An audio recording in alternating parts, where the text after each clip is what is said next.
Hi guys, good morning. Welcome to the channel. My name is Niladri Mukherjee and I'm a regulated Canadian immigration consultant. I practice here in Guelph, Ontario. A quick piece of information to share with you. As expected, the processing time for the visit visa applications is going up from most of the countries. For example, if you keep a track on the processing time of visit visa applications from India, it used to be 68 days to 70 days till about yesterday. It gets updated weekly, and as on this morning, I see a processing time of 81 days. The reason for that is obviously quite simple, and that is because now that people have realized that Express Entry has taken a backbench, and obviously the government is trying to prioritize the tier 2 PR applications that are already in the backlog.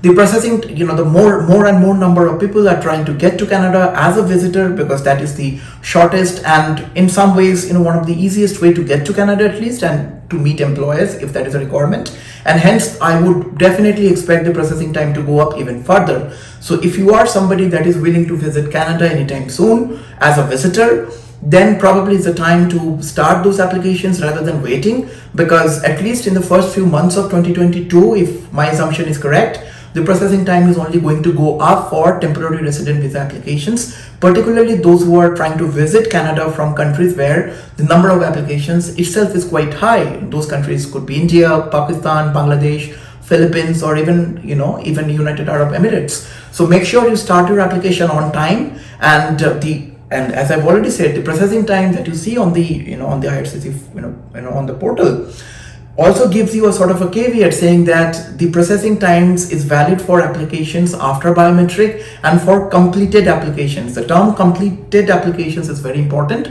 because if your application has even one document missing, that means you will be simply sent to the backbench and will keep on waiting forever. So make sure you submit a complete application if you're to apply for a visa. The second important news, or not a news, rather an update that I thought to share with you, is that I know there are a lot of people that have been waiting in the queue since 2020 or any time before September 2021. If you have submitted an application for temporary residence in Canada, particularly visiting in Canada. So if you have submitted your application for visit visa anytime before September 2021, and if you have not heard back from the government as yet, you can simply resubmit your application. Just make a fresh application. Do not have to bother about the change of circumstances and all those things. Simply submit a new application saying that you are now fully vaccinated, and hence this application. Provide everything whichever you have provided in your first application, along with a super strong letter of explanation. The government in all probabilities will make a decision on the new application, and the processing fee which you have to pay again for the new application will be refunded back to your original mode of payment. So the government will automatically cancel the existing application, but will use the processing fee that you have paid for that application towards your new application, and the processing fee that you pay for this new application will then be refunded back, right? So it is a very complicated situation, obviously, that we are in.